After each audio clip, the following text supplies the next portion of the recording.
Welcome back to the podcast. We have a really great show for you today. We have John Carlson from Mark Taylor Residential joining us today. Thank you for joining us. Thanks for having me. Appreciate it's great it. to be here. We always like to start with getting to know folks, and I know you're well known around the Valley and in Arizona, but tell us about yourself and maybe something that we wouldn't find on your bio that we might find interesting. Yeah, so I started my career, feels like a long time ago, 20 plus years ago, with Mark Taylor. So I really navigated through many roles through the organization over time. And I think what was great for me during that journey was I got to learn a lot of things from great mentorship internally, externally. The great thing, and I'll talk about the organization in a second, but being a third-party manager as well as an owner-operator, you get access to a lot of great real estate minds across the country. And I felt like I've been given hundreds of years of experience in a 20-year career, which is phenomenal for me. Something about me that you wouldn't know, I grew up on a very, very large farm in a very small town in southern Minnesota. Oh, so you're far from home. Population 606 people, Amboy, Minnesota. We're going to have to get back to that in a minute. That's tremendous. And when I used to do real work. That is real work. So thinking about your journey, so you Great Recession, was it right around the time when you got into this business? No, it was actually 2002. So I think 9/11. Okay. Actually, 9/11 shifted a lot for me from a career perspective. And I'll just do a short version of it. But I had moved here with my girlfriend in August of 2001. And you left beautiful Minnesota. And I moved in August. Okay. All right. I mean, maybe that's why she left me a year later. We won't go into that. No. So I was set to fly back. I'm an electrical engineer by trade. Okay. And I was set to fly back to Chicago for a final interview with an electronics company. They were going to open a facility in Chandler, Arizona, the following year, and they're ramping up engineering hires. And my flight was scheduled for 9/13/2001, so 2 days after 9/11. Okay. And no flights that day, of course, as you recall. They put a hiring freeze on, so I was living in a Mark Taylor community at the time. That was my first landing. Kidding. San Cervantes in Chandler, one of my favorite communities still today. Of course. And I started sending out my resume via fax. So sorry, young listeners, Facsimile. So I was sending that out and got to know the staff really well. And about 3 months later, the manager, still friends with her today, Michelle Sinclair, came to me and she said, "Hey, we have a part-time leasing position. Would you consider doing this until you find a role in your permanent career?" Yeah. And I looked at her with a lot of ego, no humility, pounding my chest, like, I'm an engineer. What the hell are you talking about? A week later, I looked at my bank account and said, "No, I talked to my girlfriend, good idea, family. Hey, let's get some income." So I started part-time leasing and absolutely fell in love with it, and here I am. And the electrical engineering side of the equation? Well, I received a call about 6 to 8 months later. I don't know the exact time frame, and it was a local firm. They had my resume on file, and they said, "Hey, would you consider coming in for an interview?" And I probably thought about it for a millisecond. Probably would have thought about it longer today. I was in my young 20s. Of course. And I said, "Man, I don't know, man. This real estate thing is awesome. Like, I really, really enjoy the people, and that's never changed after 20 years. It's always about the people, and I love the businthis, and just fell in love with real estate." Well, I'm curious, when you're talking to kids or folks coming out of college and they're talking about a career path, does this story come into play, given the fact that I think that people coming into the job market today think it's this linear type of exercise and you can't make one bad decision, but it turns out you had a big right turn right at the beginning and that turned out to be your whole career. Yeah, I think it certainly does. And, if you think back to your late teens, early 20s, I'm still trying to figure out life, right? But when you think about that time frame, I enjoyed engineering and I was exposed to a lot of different countries and travel because of the business that the semiconductor plant I worked for in Mankato, Minnesota did for me. But I oftentimes tell young adults, like, when you think about what you want to do, you have to mostly, when you're younger, think about what you don't want to do. I knew I didn't want to be a farmer after 18. I did that from really age 10 until 18. Had enough of that? Had enough of that. Engineering was great in many aspects, but I'm such a people person. There were some components that I didn't love. And when I found Mark Taylor specifically within the real estate arm, like, meaning you're activating, I love math, I love spreadsheets, I love all of those things, and people, so it felt like it was the perfect world forming for me from that perspective. So oftentimes I'll just tell tell kids, if you really don't want to do this, don't spend 10 years on it, because you're going to be a bit regretful. I don't like the term regret, but man, find something that you can make $1 in that hopefully you're passionate in. But I was passionate about being a NBA basketball player when I was 16. Sure. But I'm 5'10" at best. So that probably wasn't going to be the career path. That's right. That's right. Well, it's fascinating the difference that one person had in your life when you think about it. For sure. I mean, I think many. I think back to age 20. Yeah, I was 20, and I was starting to travel a lot with a company called VTech, semiconductor company. I was still in college. They were helping pay for my college. And I met a gentleman named Cornel Christia. He was about 10 or 12 years older than me, grew up in Romania, was a doctor in mechanical engineering. So he had all the degrees, and he really helped shape my opinion about life at that time and exposed me to a lot of different things across the world. Specifically, when we traveled as partners. So Costa Rica, Europe, Malta, China, South Africa. I mean, it was a really great 3.5, 4 years. What an incredible mentor. Yes, it was fantastic. And then I felt like after that, if I left him, who do I go to, right? And I did. Yeah. I moved to Arizona and found a bunch of mentors, right? And it was just exponential growth from leadership. And I think part of finding great mentors is, it's the Jordan Peterson rule: never underestimate who's sitting across from you and what you can learn from them. And I've felt like I've connected with a lot of folks that potentially I wouldn't necessarily think, oh, that could be a relationship or not. And then, wow, I'm blown away by their knowledge, their experiences, what they have to offer. And I feel like also, fast forward 20 years from that kind of time frame, no regrets, but I wish I would have spent more time on people that wanted to lift me up versus people that wanted to potentially use me or not support me. And man, when I figured that out, life changed, right? My circle of trust today is fantastic. We're all in it together and supporting each other. And I just think that's part of mentorship too, amongst your circle of 5, as you call it. And I just have a lot of great support and love. So that's been really, I think, instrumental in my growth as a leader. Well, it's a tremendous story, and I think a lesson for all of us in the power of mentorship and the importance of leadership. Sure. So thinking about when you first got here, and clearly it was an interesting time for the country, but certainly Arizona was a lot different. Talk to us a little bit about the changes that you've seen in that time in Arizona. Wow. I mean, when I moved into San Cervantes, Chandler, and the 101 freeway stopped at Ray and Chandler right there. So I think we've grown up as a metropolitan area, meaning Phoenix and Arizona as a whole. I think back to the boom bust cycles of construction, single family homes, 2006, 7, 8. I mean, we lived the recession. I've been through many cycles, which helps I think sharpen my lens on future casting. No one has a crystal ball, but man, there's a lot of things we've seen before, and I give a lot of credit to. And I know you know politics. I think the leaders of Arizona from really post-recession through today have done a tremendous job, including GPEC and ACA, and I give Ducey a lot of credit, and Michael Crow and ASU and all of those things. We've really become an innovation center. And if you think about the magnetic field of TSMC, so we do a lot of housing for TSMC, and the $165 billion of investment is unlike anything I've ever seen. I don't know that we can fully grasp it yet. Yeah. As you look it's hard, right? Yeah, you look at the trailing suppliers and connections to that as we re-onshore. I think Phoenix is more than ever prepared to grow the right way. So biosciences, manufacturing, healthcare. I mean, you got on the list. We are cutting edge. And I think about my relatives or family members that come here, or clients, and we put them in a Waymo for the first time.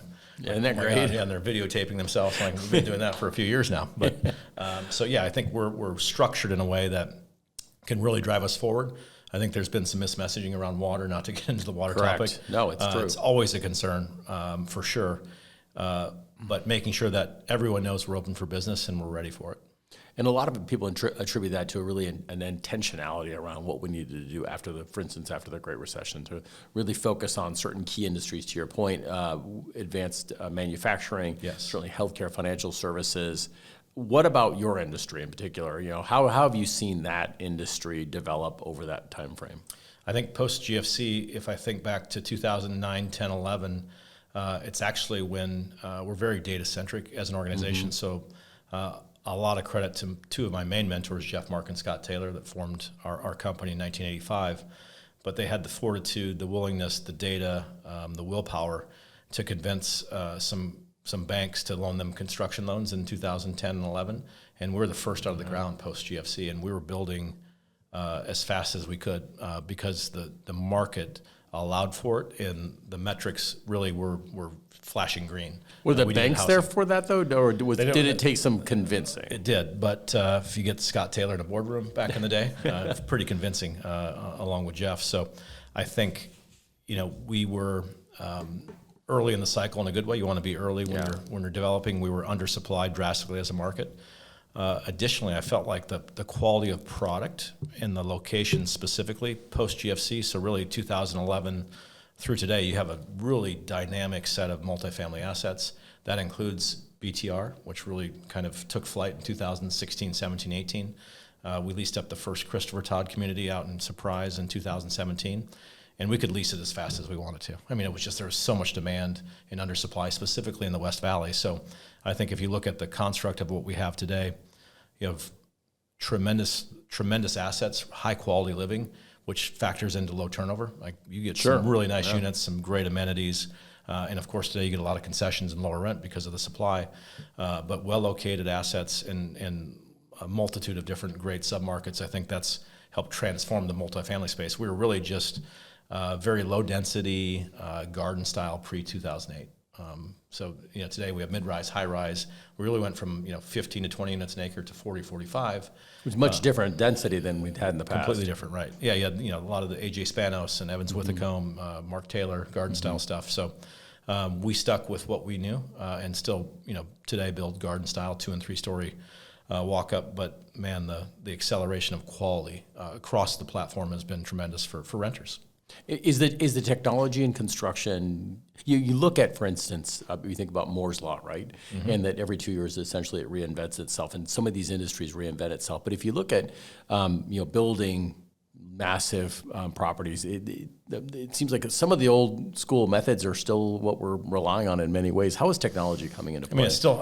I think our sector has historically been a bit slow when you compare it to others, specifically on the construction side. I'd say more so than ever on the, management side today. There was a race for amenities, so lazy rivers for student housing and things that I would never consider when I was a. Can you imagine getting from Minnesota and jumping into lazy river? I mean, come on, give me a beer and a koozie, let's go. Exactly, Salt River, right? But I think from the operational side, certainly.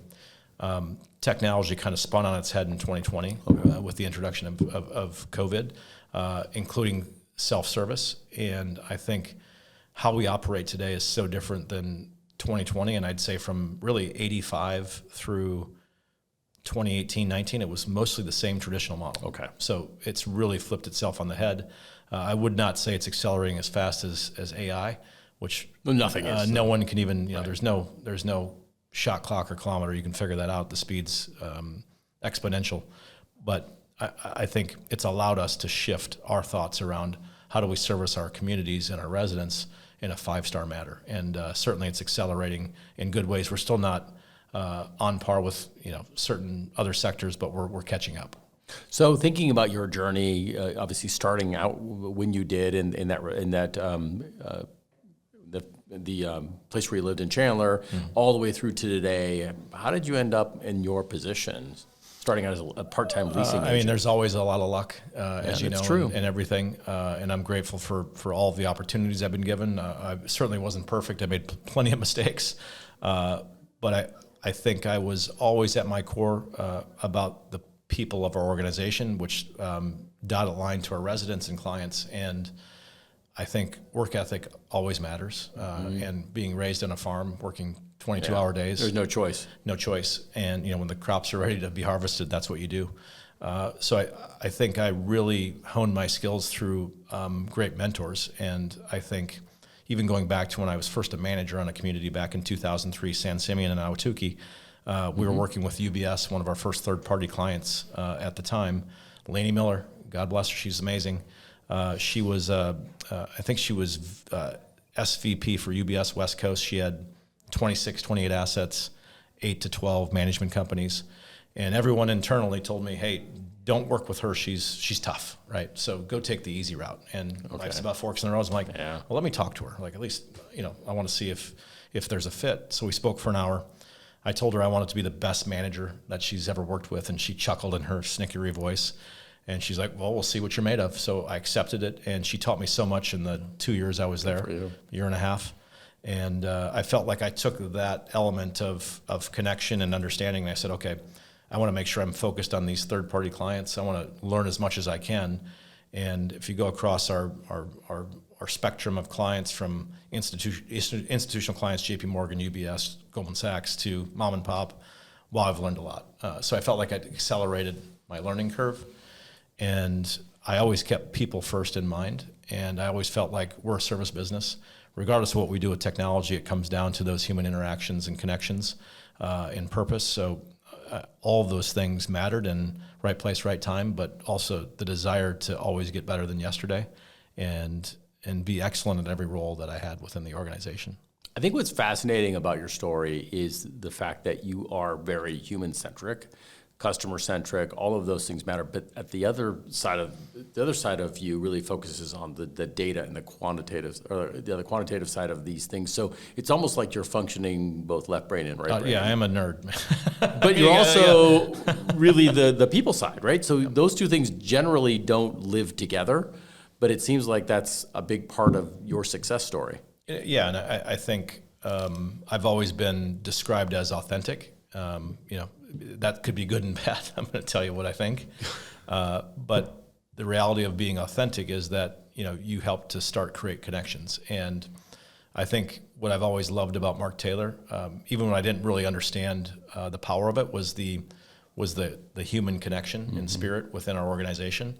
And I always wanted to ensure, especially when I became president in 2016 and CEO a few years ago, but I wanted to ensure that everyone focused on people first. So if you look at our strategic initiatives, it's always people first, excellence, and growth, which are really an outcome of the first. Sure.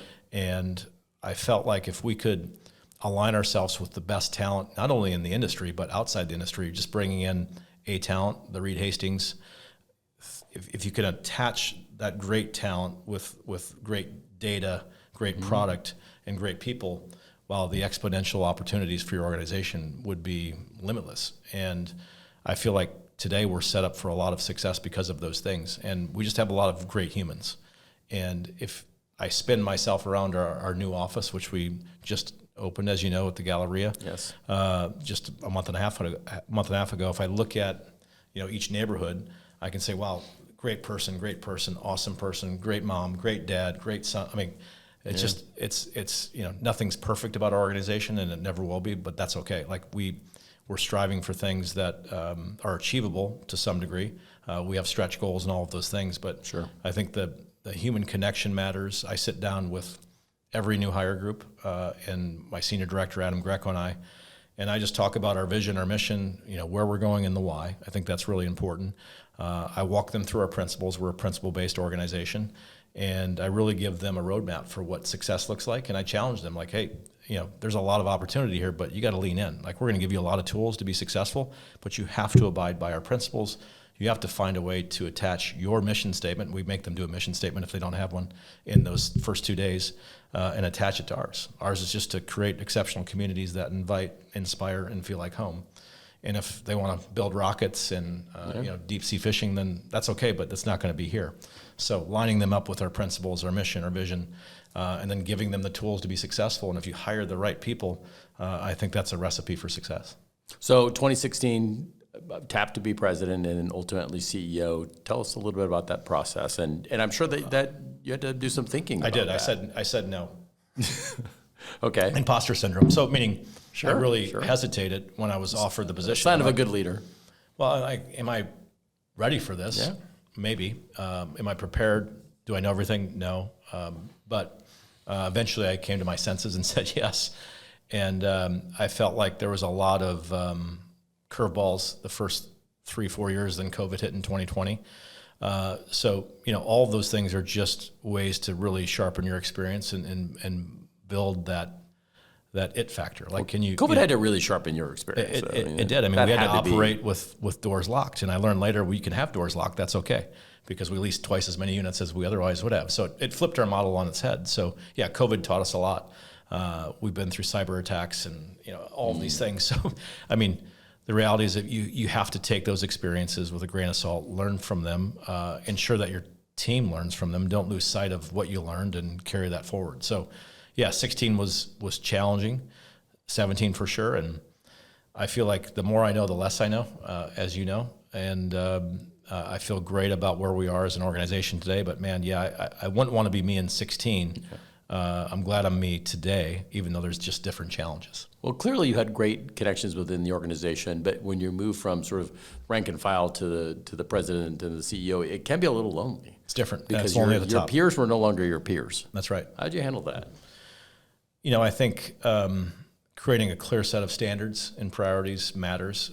Hey, we can be friends after 5 o'clock, but business is business, and there's always in those steps of growth and those learnings.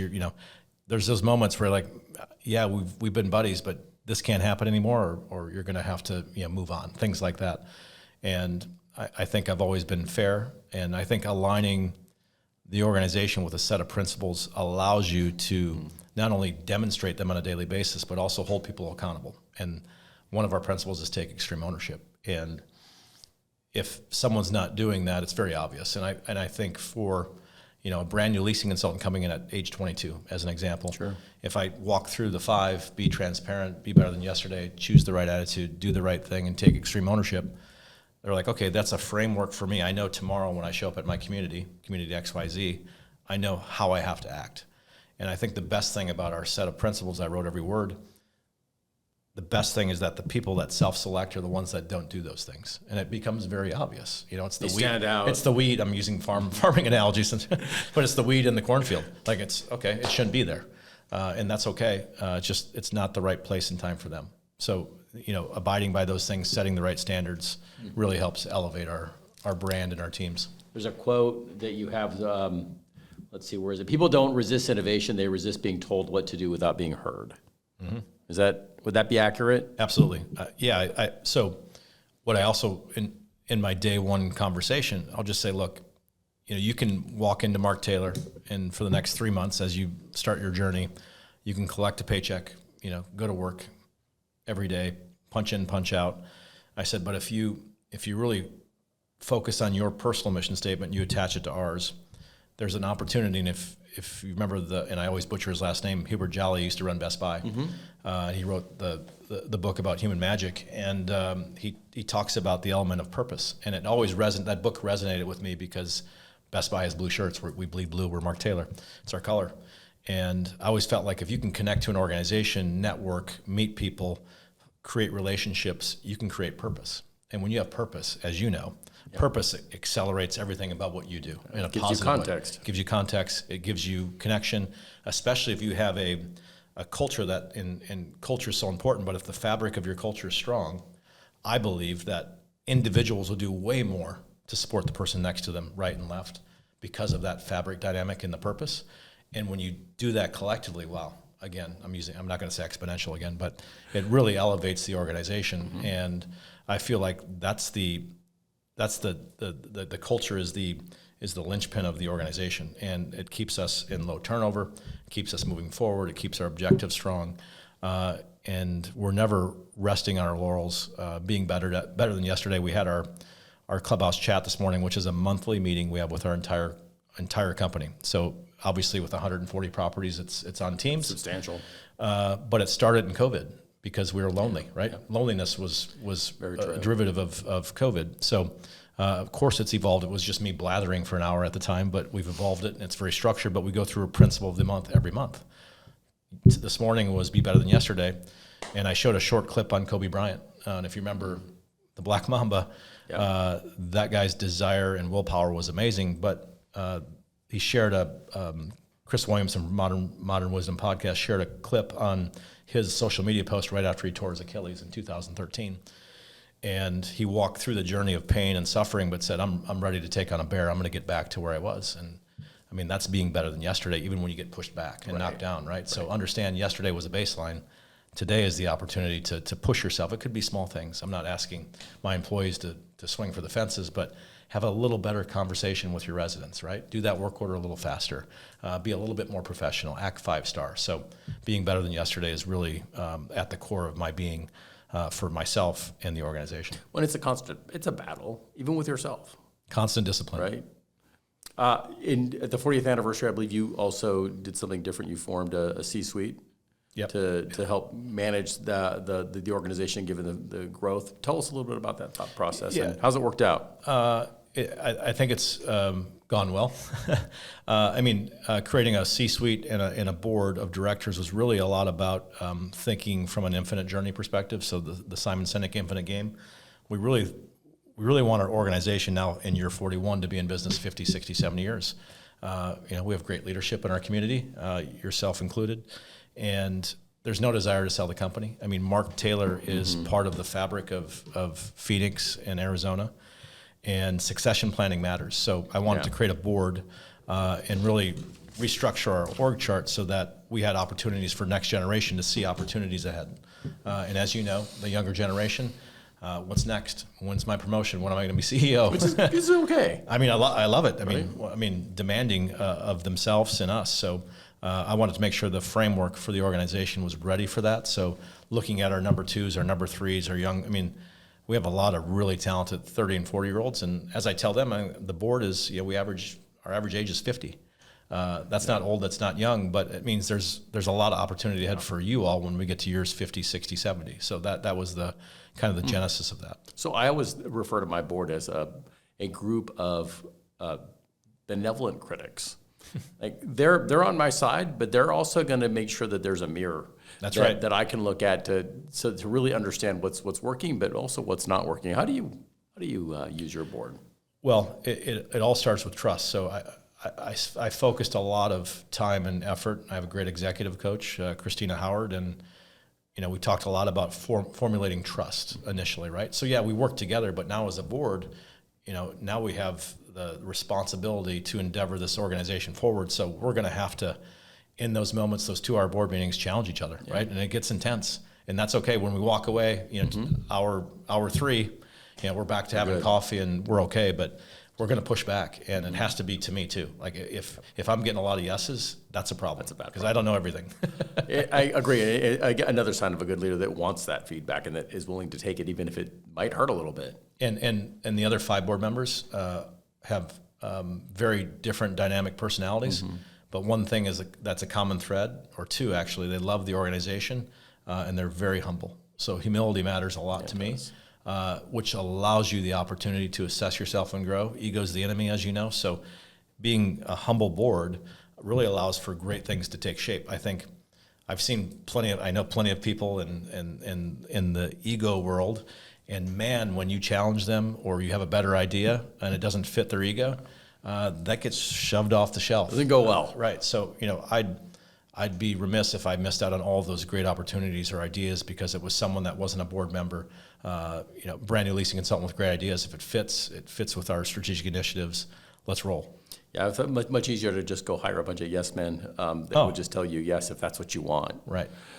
So clearly you're very driven. You have built an incredible culture, incredible team, hard charging, one of the, I'd say, most successful companies in Arizona in your space.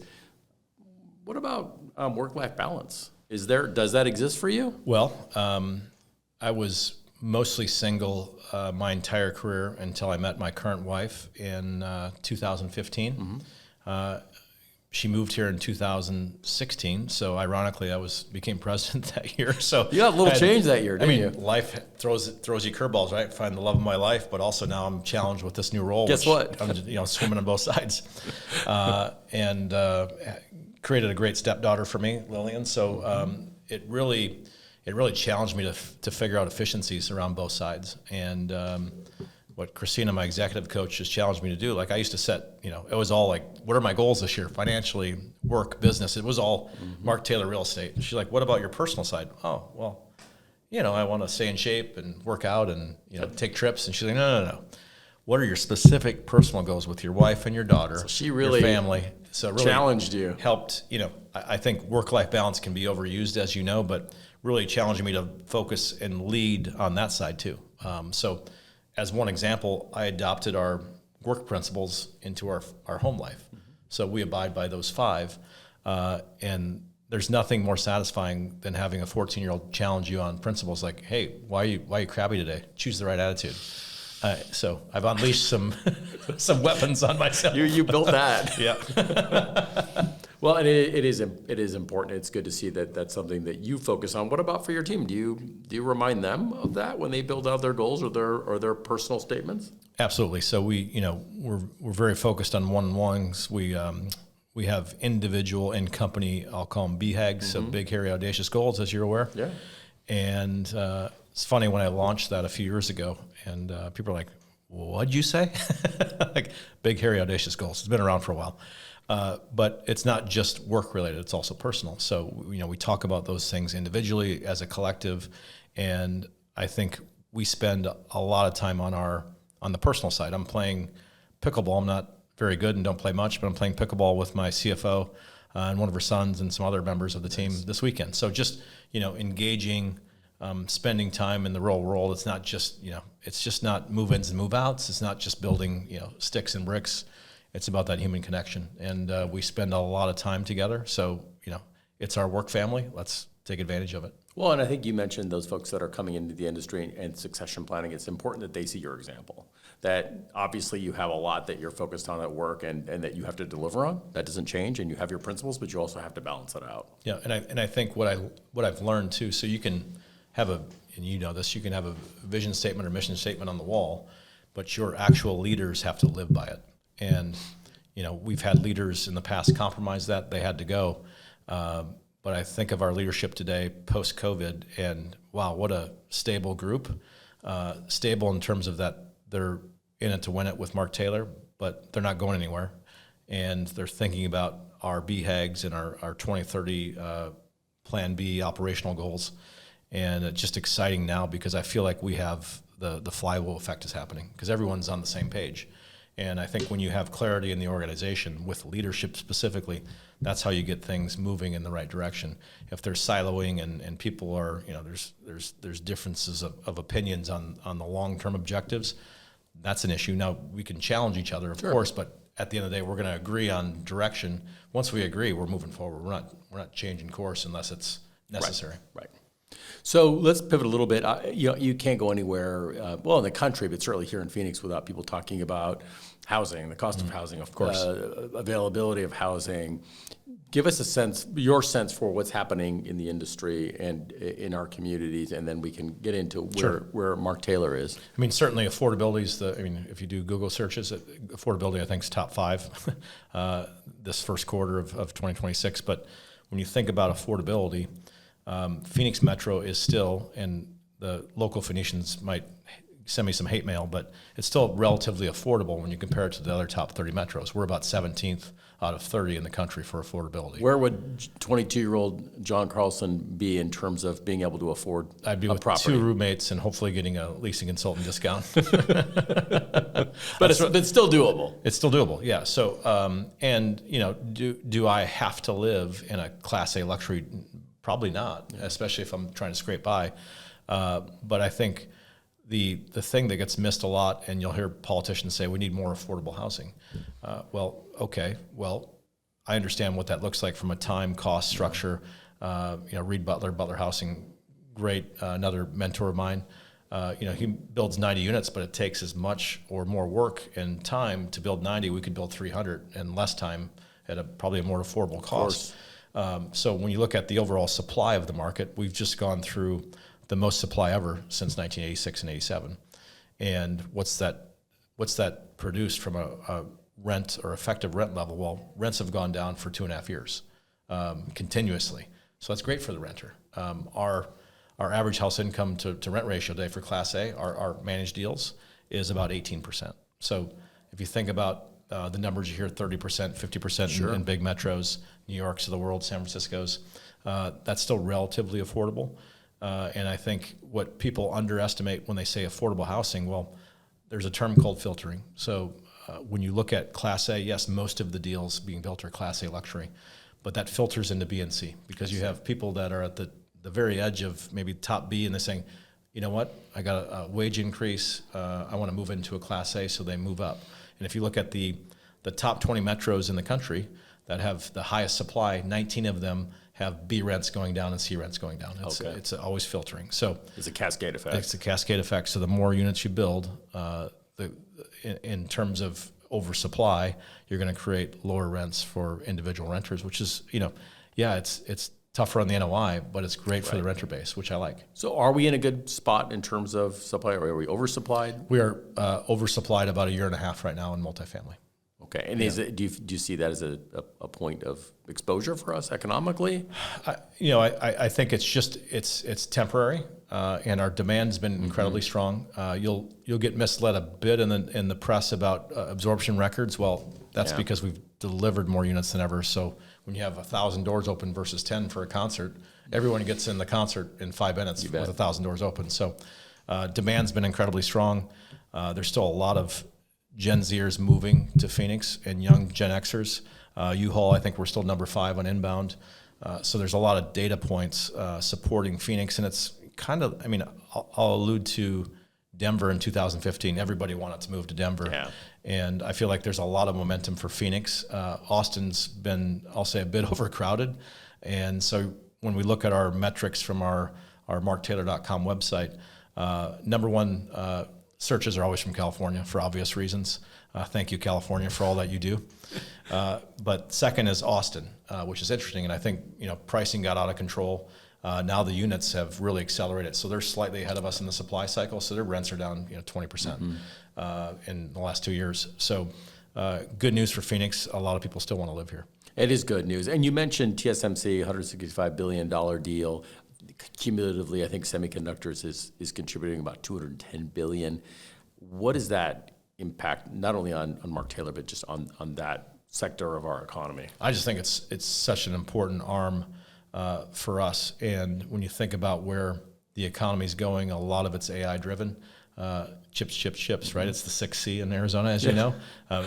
Probably shift to the 1st C based on where we are in this environment. But I think it, along with ASU and U of A and what we've been in TSMC's plant a few times, and they'll just talk about talent. Like, can we get the right talent to supply TSMC's pipeline and the suppliers behind them? So they've done a nice job. Of course, they have with really organizing a lot of top 20 universities across the country. So I think it will be magnetic for really strong, educated young individuals moving here, planting a seed, growing their families. That's a big deal. And I think what's great about TSMC, it's not just in North Phoenix, because if you look at the suppliers down to Casa Grande, it's all-encompassing of Phoenix Metro, which is great for all of us. Absolutely. It is absolutely a game changer. Let's now focus on Mark Taylor. Clearly, everyone knows Mark Taylor in Arizona. What are the differentiators? What makes it stand out among other, and not only just other companies, but in other cities? Yeah, we are nationally recognized. I would argue a lot of it has to do with, at the very beginning, Jeff and Scott's vision and what they've built from a 2- and 3-story garden style walk-up. They've built timeless communities at a 5-star level, and when you translate that over many decades, and then apply I'll say a great service admin management team on top of it, you start to create a brand. And when I talk about brand, I think a lot about it's consistently doing things the right way in all of the little moments. Like I have 950 employees. Most of them are working today. We have 65,000 residents, so there's thousands of touch points going on today. So what are those experiences like? Are they receiving those experiences in a 5-star way? And it's a lot about resident experience. That's really where I think we drive our brand. And when I look back over the years, I'll give you a story. In 2014, we started to see, and at the time it was apartment ratings. That was kind of the main, if you recall that. Yep. Now it's obviously Google and other things, but our ratings started to go down. And I'm like, well, we're not scaling at a great level. Like, what's happening? We kind of have the same footprint, same employees. Well, we started taking on B and C assets, and we had 5 of them. So even then, 10 years ago, people were saying, well, I expected luxury living, but I moved into this XYZ property. This isn't luxury. And we thought we could brand it, apply our standards of admin the service standards. But I can't make the unit nicer with service. Right. Yeah. So we made the decision in the boardroom. I still remember the conversation. We're going to fire ourselves on those 5 deals. And those were clients that also had other assets. We're like, okay, sorry, get rid of the bad toy. We want the cool toy. Right. And it was a difficult year, but it allowed us to really refocus on Class A. And I think one of the biggest differentiators for us is that every other PMC does whatever ABC, workforce housing, BTR, we're Class A exclusively. And it allows our brand to apply to residents in a luxury living mindset. And I can't tell you how many times in the grocery store and I'll run into someone like, oh, what do you do? I'm like, oh, Mark Taylor. I'm like, oh, I used to live in a Mark Taylor. They never say the community's name. They don't remember. There's, oh, I lived in a Mark Taylor. That's what I want to hear, right? And then of course, I ask, how was your experience? Usually it's a really good conversation. Sometimes I get the outlier, but that's okay. I learn in those moments. Like, what did we do wrong?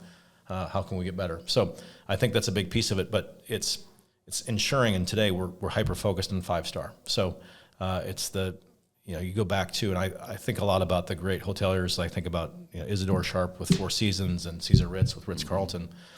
The standards that they created over time was centered around how do we create in that one moment that human magic, that 5-star experience. And when you give your employees a 5-star experience, I truly believe you can translate that into 5-star client and customer experiences. And I just know, I have friends that run, I'll say 3-star, and I'm picking on them, but how do you get a 3-star employee experience to create a 5-star? I don't know how you do it. It's just really hard to do. And when you think about that in every touch point, every moment, and you create an experience that, I'll tie it back to this. The great Fred Smith, the CEO of FedEx, love his story, love his Vegas story. But when you think about him, he always said, I want to automate the routine and humanize the exception. And that's what we're doing today as technology accelerates. We're blending in AI with our AI Taylor voice, but ensuring that we're creating more time than ever to create those experiences. And I think if we kind of build those in parallel, we'll be set up for success long term as we continue to kind of build out this tech space with our centralization platform. Does it make you nervous a little bit to hand over the reins to AI, given that people, AI slop and sort of this idea that I don't want to talk to a chatbot, I want to talk to a person, and you are automating? Is that something that you're being careful with? Absolutely. And we've been building this for a while. So when I think about the delivery of that, of course, there's growing pains. I would say that today it's very on par with a brand new leasing consultant, and the depth of it, because we have so many reps, it's really improved. And we look at the data, right? So if the data tells us tomorrow that it's not going to work or we're not building it the right way, then we stop. You're not afraid to make a U-turn. Yeah, it's not an emotional decision. It's okay. Are we doing things the right way? And if you look at so we've really focused on centralization. And for the audience, all I'm talking about is removing the individual traditional models where you'd have 300 units, 4 people in the office, 4 people on the service side.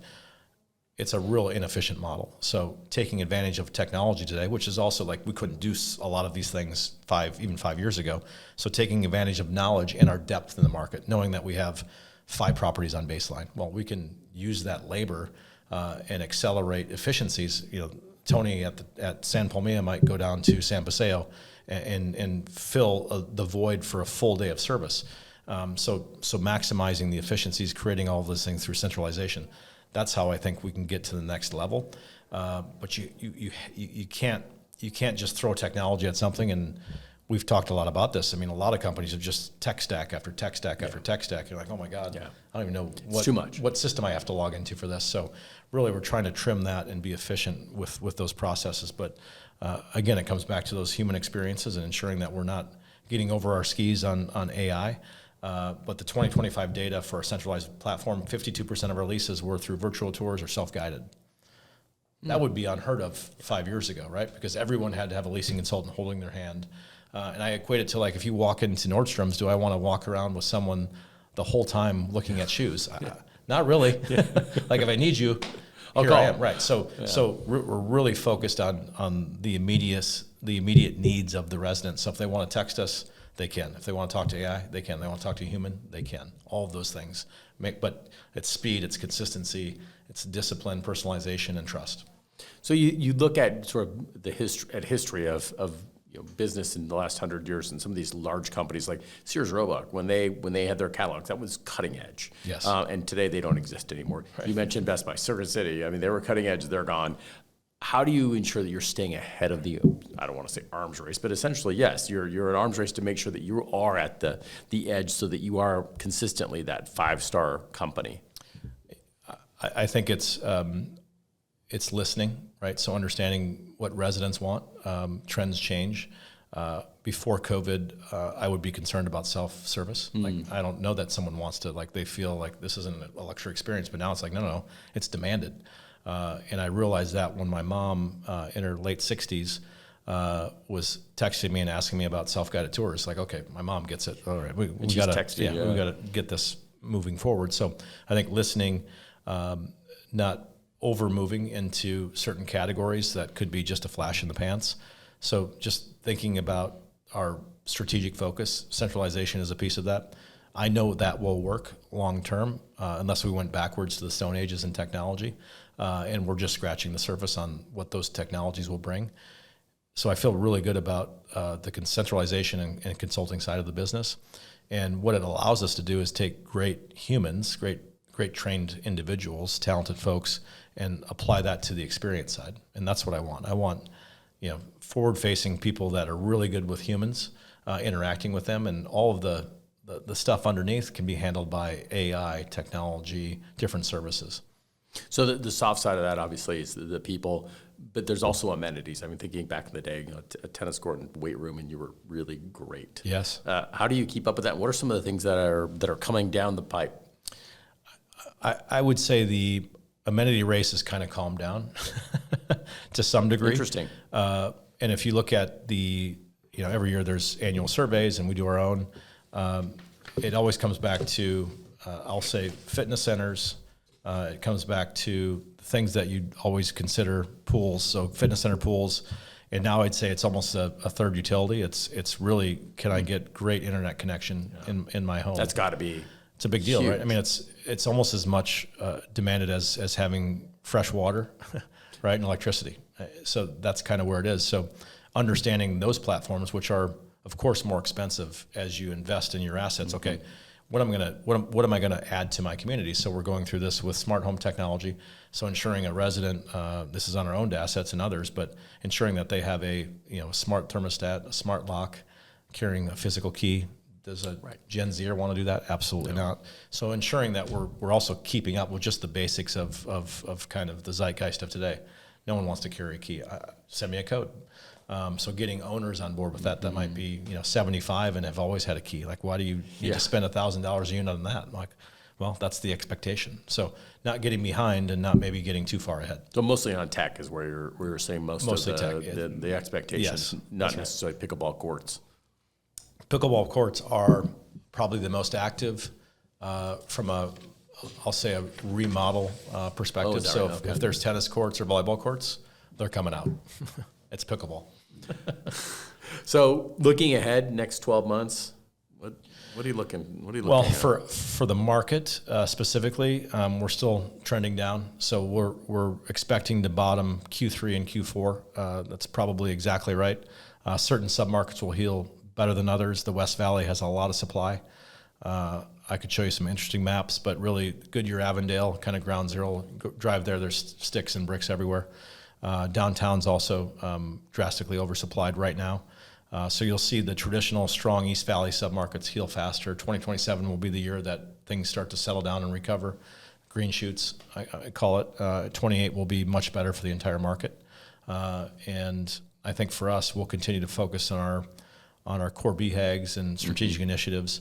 It's really about being the obvious choice in Class A management, making sure that we're consulting at the highest level, which is national, and then also centralization for our entire footprint. Okay, I'll challenge you 5 years from now. Where do you want to be? 5 years. What's interesting, people always ask me about other states, like, why aren't you in other states? Well, based on my 71 clients today, I could take over 24,000 units in Colorado, Texas, in Utah tomorrow. The reason we always say no is we really want to avoid diluting our expertise in markets overall that we know, Las Vegas and Phoenix specifically. We've done this in the past. We've moved people to Portland in 2010 and 11 to expand there with a client. We packed up ship and came back a year and a half later.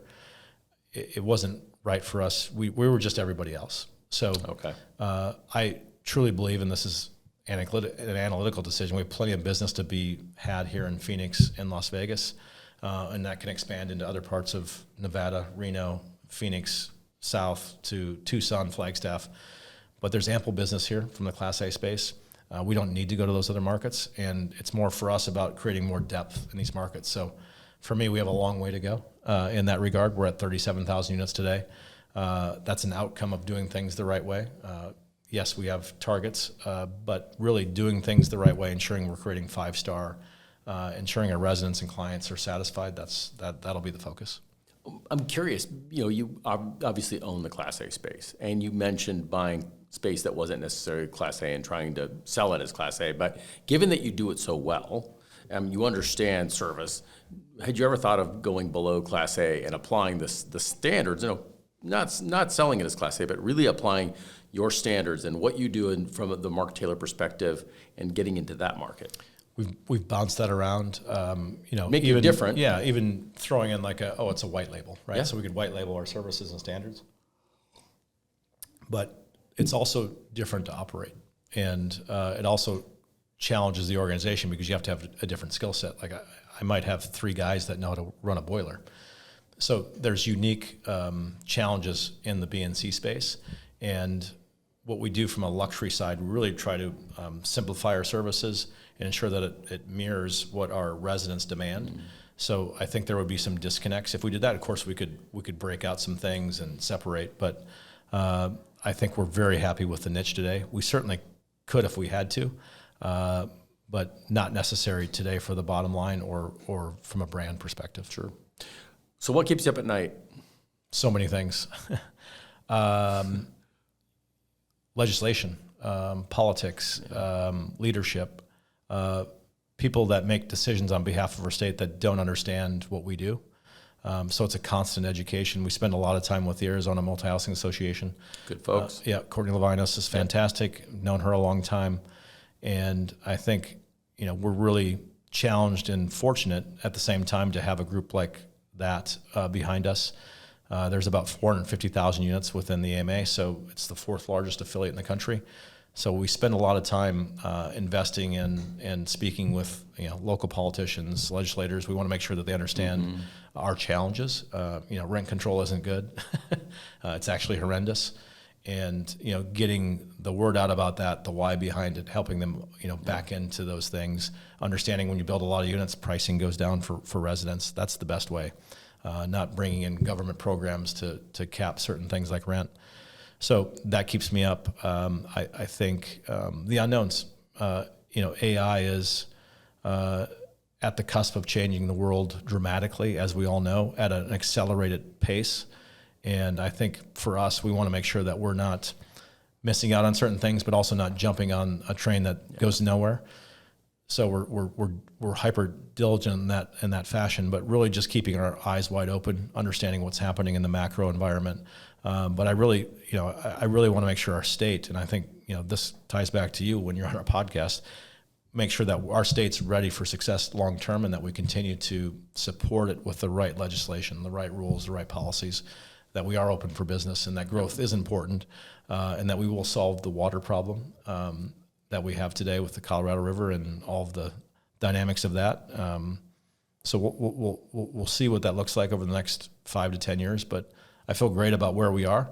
There's few other states I'd rather be in. Actually, this is number 1 for sure. So I think we're ready for the challenge. Well, we want to keep you here. And then I'll ask you sort of the inverse. What gives you confidence in the morning? I just think there's a lot of great people in the state of Arizona, and there's a lot of smart people. I think we're doing a lot of the things the right way.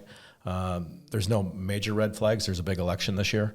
I won't get into it, but I think electing the right folks to lead the state long term matters. Having great business leaders like yourself. I talked to a lot of CEOs, talked to a lot of leaders. there's competency at a high level here, and a lot of love for the state. Like I just, this is my home. Mark Taylor gave me the opportunity to create roots here, which matters to me, and I'm just, I spend a few minutes every morning with my wife. We go through a few things, 2 to 3 things about how we're grateful, and I think when you're grateful, it just creates opportunity for other grateful things to happen to you, and that's where we are today, personally and professionally. I'm very grateful. Perfect way to end the podcast. Thank you for being with us. We're going to do a quick lightning round with you. Okay. We'll start with with an easy one. What was your first job? My first job would be, let's see, Non-professional. 7th grade. My stepfather, so my mom remarried when I was 9. We moved to the small town. He had me driving tractor at age 9. What? I hate to ask, but what'd you learn? I learned a lot. I learned that putting gas into the wrong bin was wrong. Like that was a problem. That's a bad problem. Yep. I mean, I think the challenge for me at that time is I lived in a city and I moved to the farm. So I just didn't know anything about any of that. And I mean, I remember cleaning up pig barns for 11 straight hours, back-breaking work, smelly, stinky, all the things. And like, there's got to be a better way. Well, certainly the work ethic comes through, like you mentioned. Yes. First concert. First concert. You mentioned concerts earlier, so I've got to know. I think we really didn't have much activity where I was. I'd say in Mankato, Minnesota, where my university was, I think it was probably a country concert, but I can't think of who it was. It was like an older country star. All right. And then I think more impactful for me, age 19, in college, I had a lot of friends that went to the Twin Cities. Mm-hmm. So we'd go to First Ave, which was owned by Prince. So Prince would come out post 2 a.m. and play his guitar sometimes. Did you see him? Oh, yeah. That's why we were there. Because he did, 1 out of 10 times he'd come out, but we were there every weekend. That's huge. That's legitimate. And seeing him play a guitar, nothing like it. Man, amazing. Maybe John Mayer's close, but yes. Yeah, Prince. First car. First car was a Oldsmobile 98. It was my mom's car, and then my car was a Grand Prix SSE. It looked like a spaceship inside. Really crappy dark brown diarrhea color on the outside, but that was my car. There you go. Got you around. Yeah. John, thanks so much. Thanks for spending the time with us. Thanks for everything you're doing to make Arizona great and for our community. Thank you. Thanks for tuning in to Let's Talk Business Phoenix. Now, if you enjoyed today's episode, be sure to follow or subscribe to our channel so that you never miss an episode. We're glad that you could join us, and we look forward to seeing you next time.